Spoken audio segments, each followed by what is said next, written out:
Hello friends, welcome to sweet memories. Upcoming రివ్యూలోకి వెళ్ళిపోదాం. Morning అవుతుంది. అమర్ పిల్లలు అందరూ కలిసి స్కూల్కి బయలుదేరడానికి రెడీ అవుతారు. ఇంకా పిల్లలందరూ కిందకి వస్తుంటే వాళ్ళ కోసం క్యారేజ్ రెడీ చేస్తుంది బాగి. ఇంకా లంచ్ బాక్స్ని అమ్ముకి ఇస్తూ ఉంటే గట్టిగా బాగి చేతిలో లాక్కుంటుంది అమ్ము. ఒక్కసారిగా బాగి షాక్ అయిపోతుంది. అమ్ము, ఏమైంది అని అడుగుతుంది. ఆపు మిస్ అమ్మ, చాలు నీ నాటకాలు. ఇన్ని రోజులు నీకు నిజంగా మాపై ప్రేమ ఉందేమో అనుకున్నాను, బట్ అదంతా డ్రామా అని అర్థమైపోయింది మిస్ అమ్మా అని అంటుంది అమ్ము. మనోహరి నవ్వుకుంటూ ఉంటుంది. ఏం మాట్లాడుతున్నావు అమ్ము అని అంటుంది బాగి. అవును మిస్ అమ్మా, నువ్వు కావాలనే మమ్మల్ని ప్రేమగా నటించినట్టు యాక్ట్ చేసావు. నీకు మాపై ప్రేమ ఉంది అంటే మేము నమ్మట్లేదు. అయినా డాడ్కి మేము నలుగురు పిల్లలం చాలు, ఇంకెవరూ అవసరం లేదు అని అనడంతో ఒక్కసారిగా షాక్ అయిపోతారు బాగి రాథోడ్. పిల్లలు, ఏమంటున్నారు మీరు? తప్పు అని అంటారు రాథోడ్. ఏం తప్పు రాథోడ్, ఏం తప్పు? అయినా కన్న పిల్లలు పెంచిన పిల్లలు ఒక్కటవుతారా ఏంటి అని అంటుంది మనోహరి. ఇదంతా పాపం అమర్ అప్పటికి జీప్లో కార్లో ఉండేసరికి అమర్కి ఇవన్నీ తెలియదన్నమాట.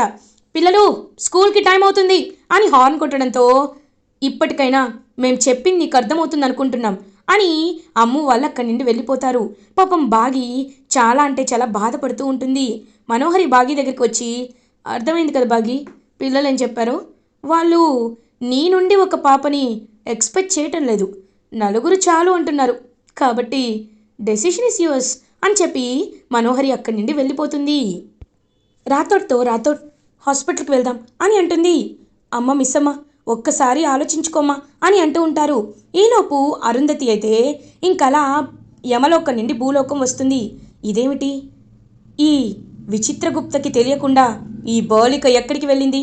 బాలిక అని అంటారు. గుప్తా గారు, ఒక అరగంట మేనేజ్ చేయండి, ఈలోపు నేను వచ్చేస్తాను అని ఇంకలా మొత్తం మాటలన్నీ విని ఒక్కసారిగా షాక్ అయిపోతుంది అరుంధతి. ఇంకలా బాగి వెళ్తూ ఉంటే హాస్పిటల్కి, ప్లీజ్ బాగి వద్దు చెల్లి, నువ్వు అలా చేయొద్దు చెల్లి అని చెప్పి బ్రతిమలాడుతున్నా బాగికి తను కనపడకపోవడంతో వినపడకపోవడంతో ఇంకా ఏమీ చేయకుండా అలా హాస్పిటల్కి వెళ్ళిపోతుంది బాగి. ఇంకా అలా హాస్పిటల్కి వెళ్ళగానే కరెక్ట్గా డాక్టర్ తన రూమ్లోకి తీసుకువెళ్ళబోతుంటే అక్కడికి అమర్ వస్తారు. ఏమండి అని అంటుంది. బాగి, నువ్వు ఎలాంటి డెసిషన్ తీసుకున్నావో నాకు అర్థమైంది, కానీ నువ్వు ఇలా చేయడం కరెక్ట్ కాదు బాగి అని అంటారు. ఏమండి, అది కాదండి, నాకు నలుగురు పిల్లలు చాలు, ఇంకొక పాప నాకొద్దు అని అంటుంది బాగి. చూడు బాగి, నీకు పుడుతున్నది 5వ బిడ్డ అని నువ్వంటున్నావు, కానీ 6 అని నేనంటున్నాను. ఖచ్చితంగా 6నే నీ కడుపులో పెరుగుతుంది. అలాంటప్పుడు 6ని నీ చేత్తో నువ్వే చంపుకుంటావా? నువ్వు అన్నావు కదా నీకు నీ అక్కతో ఎలాంటి జ్ఞాపకాలు లేవని. అలాంటి జ్ఞాపకాల్ని క్రియేట్ చేసుకోవడానికి తను మళ్ళీ నీకు కూతురిగా పుట్టబోతుంది. అలాంటి కూతుర్ని నీ చేత్తో నువ్వే చంపేసుకుంటావా? చెప్పు బాగి, చెప్పు, విల్ యూ కిల్ ఇట్ అని అంటాడు. ఇంక వెంటనే బాగి పాపం ఏం మాట్లాడకుండా సైలెంట్గా ఉంటుంది. ఇప్పుడు చెప్తున్నాను, బిడ్డ మన ఇద్దరి బాధ్యత. అయినా నువ్వు ఎంత నిష్కల్మషమైన మనసున్నదానివో అది వేరే వాళ్ళకి తెలుస్తుంది, కానీ నీకు తెలీదు. ఇప్పుడే కాదు, 100 ఏళ్ల తర్వాత అయినా నువ్వు నీ పిల్లల్ని 6 పిల్లల్ని వేరువేరుగా చూడవు. ఆ విషయం నీకు తన సొంత అక్కని తెలియక ముందే నువ్వెప్పుడు విభేదాలు చూపించలేదు. అలాంటిది ఇప్పుడెందుకు చూపిస్తావు? చూపించవు, నీ మీద నాకు నమ్మకం ఉంది, రా ఇంటికి వెళ్దాం అని చెప్పి ఇంకా పాపం అలా అమరైతే బాగిని ఇంటికి తీసుకువచ్చేస్తాడు. ఇంకా మనోహర్ ఇదంతా చూస్తూ, ఏంటి అమర్ కూడా వస్తున్నాడు, ఈ పాటికి తనకి అంతా అయిపోయి ఉంటుంది, అందుకే ఇంటికి తీసుకొస్తున్నాడు అని చెప్పి హ్యాపీగా ఫీల్ అవుతుంది మనోహరి. ఆ అమర్ పాపం బాగి ఎంత చెప్పినా కన్విన్స్ అవ్వలేదు, బిడ్డని పోగొట్టుకుని అని అనేసరికి, మనోహరి ఏం మాట్లాడుతున్నావు నువ్వు? తనకి చెకప్కి తీసుకువెళ్ళాను, స్కానింగ్ చేశారు, బిడ్డ ఇప్పుడిప్పుడే పెరుగుతుంది అని చెప్తున్నారు. So foetus is healthy and good. నువ్వు వేరేగా ఊహించుకుంటున్నావు ఎందుకు అని అంటారు. ఒక్కసారిగా షాక్ అయిపోతుంది మనోహరి. అంటే దీనికేమీ జరగలేదా అని అనుకుంటుంది.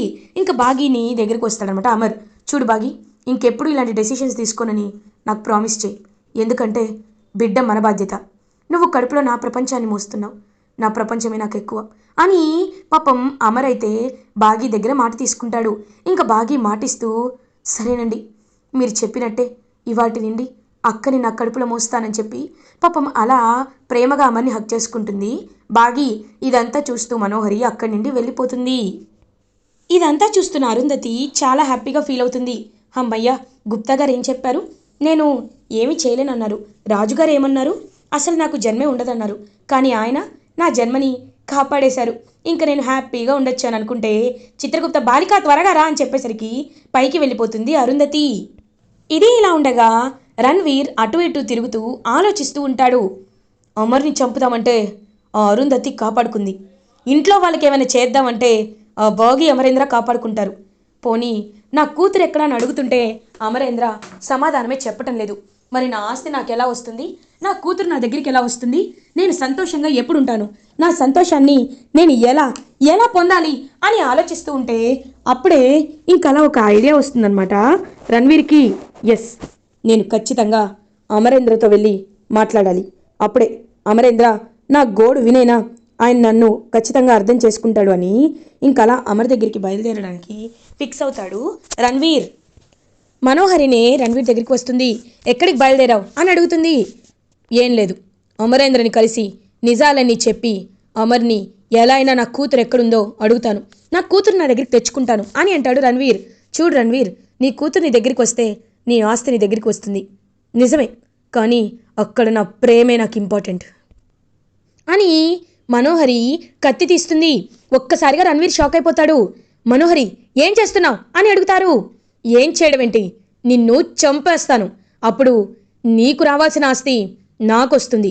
నువ్వు పైకి పోయావనుకో అమర్కి ఎప్పటికైనా నా గురించి నిజం తెలుస్తుంది అనే భయం కూడా నాకు ఉండదు. నిన్ను చంపేస్తాను రణ్వీర్ అని అంటుంది మనోహరి. హేయ్ మనోహరి, పిచ్చి పట్టిందా నీకు? నన్ను చంపితే నీకేమొస్తుంది అని అంటాడు రణ్వీర్. ఇప్పుడే చెప్పాను కదా, నువ్వు పైకి పోతేనే నాకు ప్రశాంతంగా ఉంటుంది.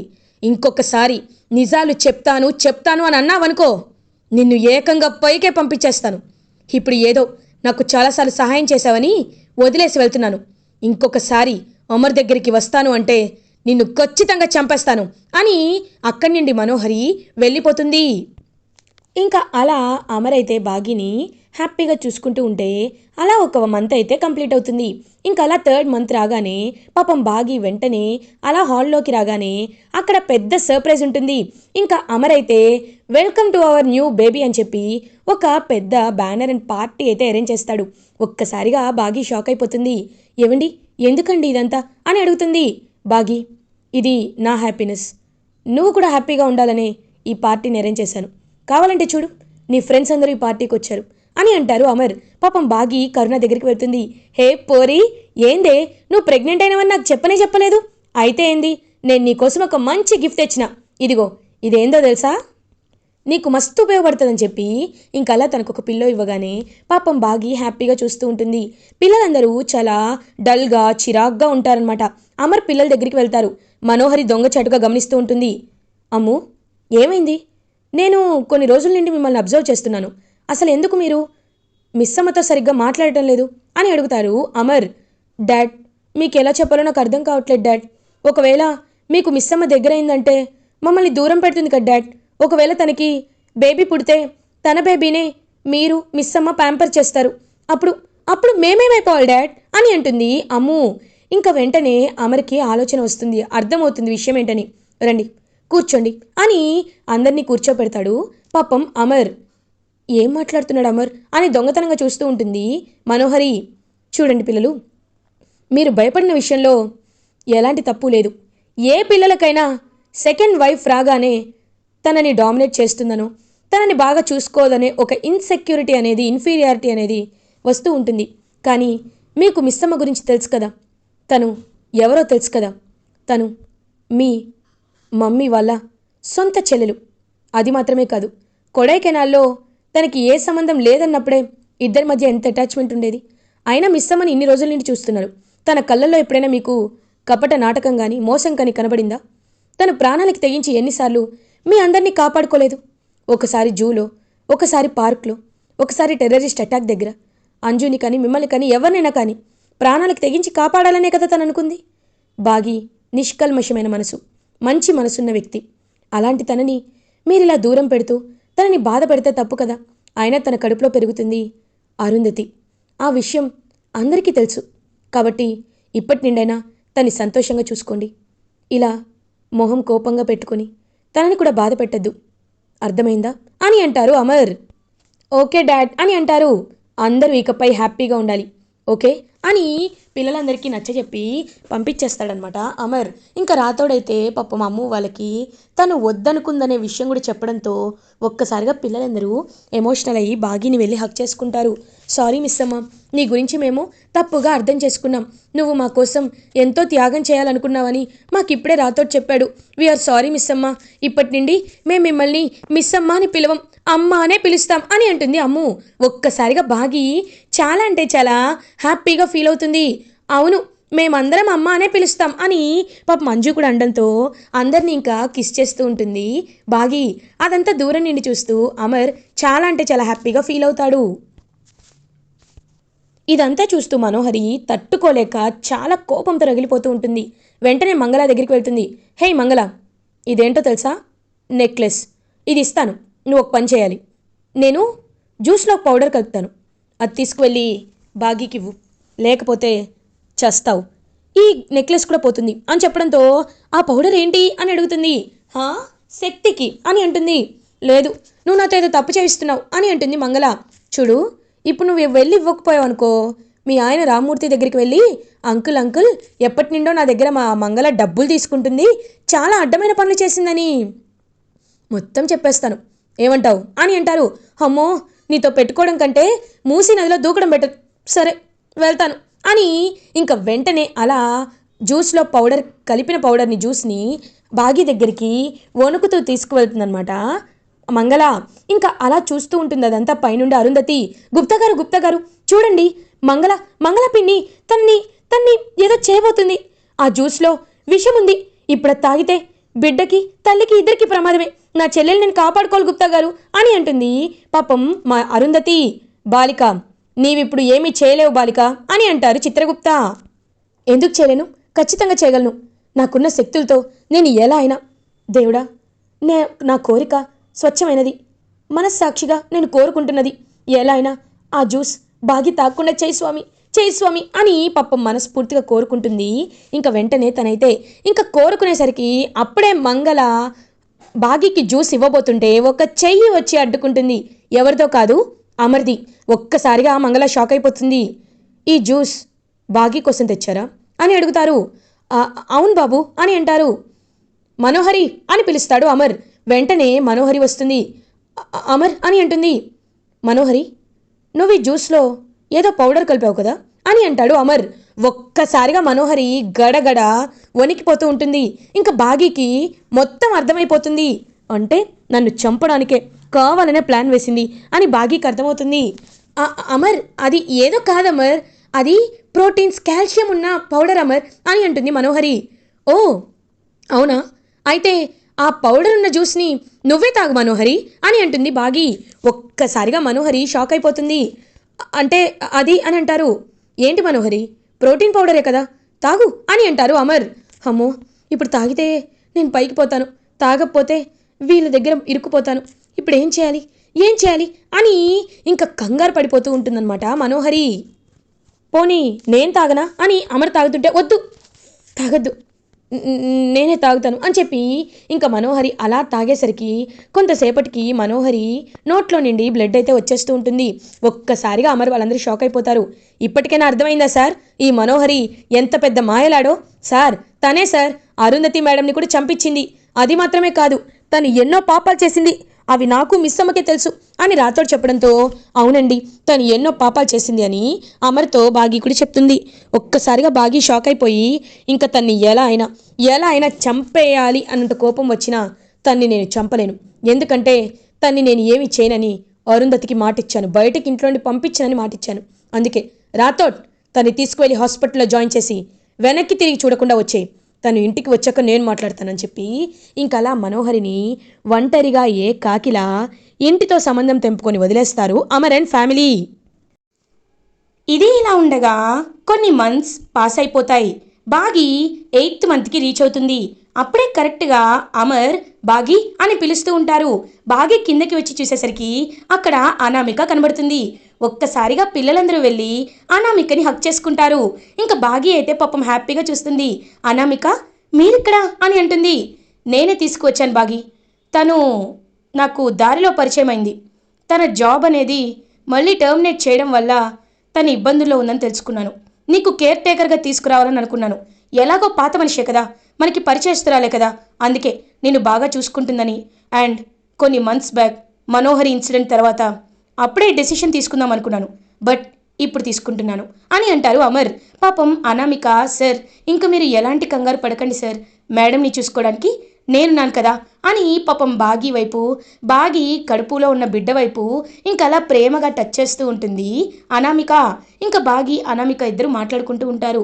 ఇప్పుడు నా మనసు ప్రశాంతంగా ఉంది మేడం, ఎందుకంటే ఆ మనోహరి మేడం ఇంట్లో నుండి వెళ్ళిపోయారంట కదా, ఇంకా మీకు ఇబ్బంది పెట్టేవాళ్ళు కానీ మిమ్మల్ని డేంజర్లోకి తోసేవాళ్ళు కానీ ఎవరు ఉండరు మేడం అని చెప్పి హ్యాపీగా మాట్లాడుకుంటూ ఉంటారు. ఇదంతా పైనుండి చూస్తూ ఉంటుంది అరుంధతి. అప్పుడే చిత్రగుప్త అరుంధతి దగ్గరికి వస్తారు. గుప్తా గారు నాకెంత సంతోషంగా ఉందో అని అంటుంది. బాలిక నీవు సిద్ధముగా ఉండు బాలిక అని అంటారు. గుప్తా గారు అని అంటుంది.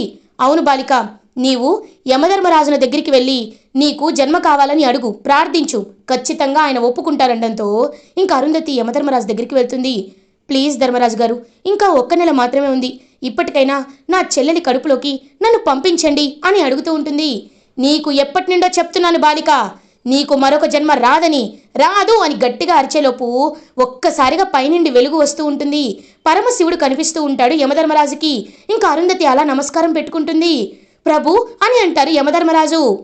చూడు యమధర్మ, అరుంధతి ఎన్నో పుణ్యాలు చేసుకుంది. అటువంటి పవిత్రమైన ఆత్మని దుష్టులని సంహరించడానికి, తన కుటుంబాన్ని కాపాడుకోవడానికి, శాంతిని స్థాపించడానికి తనకి మరొక జన్మ కావాలి. కాబట్టి నీ అనుమతి లేకుండానే నేనే తనని తన సహోదరి గర్భంలోకి ప్రవేశింపచేస్తాను అని ఇంకా అలా అరుంధతిని బాగి పొట్టలోకి కడుపులోకి ప్రవేశింపచేస్తారు పరమశివుడు. ఒక్కసారిగా యమధర్మరాజు మీ ఆజ్ఞని నేను శిరస వహిస్తాను మహాదేవా అని నమస్కారం పెట్టుకుంటారు. ఇంకా అలా బాగి తన పొట్టలోకి రావడంతో బాగికి ఒక సెన్సేషన్ అనిపిస్తుంది. ఏంటి నాకు ఎప్పుడూ లేనిలా ఇప్పుడు ఇవాళ చాలా హ్యాపీగా, చాలా విచిత్రంగా అనిపిస్తుంది అని పాపం హ్యాపీగా ఫీల్ అవుతుంది బాగి. ఇంకా అలా అందరూ కలిసి ఒక శుభముహూర్తాన బాగీకి శ్రీమంతం ఫంక్షన్ చేస్తూ ఉంటారు. అమర్ అండ్ పిల్లలు బాగీని చాలా ప్రేమగా చూసుకోవడంతో బాగి చాలా అంటే చాలా హ్యాపీగా ఫీల్ అవుతుంది. బాగి కడుపులో ఉన్న అరుంధతి కూడా ఇంకా హ్యాపీగా ఫీల్ అవుతుంది. ఇలా ఎపిసోడ్ ఎండ్ అవుతుంది. ఫర్దర్ ఎపిసోడ్ రివ్యూస్ ముందుగా మీకు కావాలి అనుకుంటే మా ఛానల్ని సబ్స్క్రైబ్ చేసుకోండి. Thanks for watching.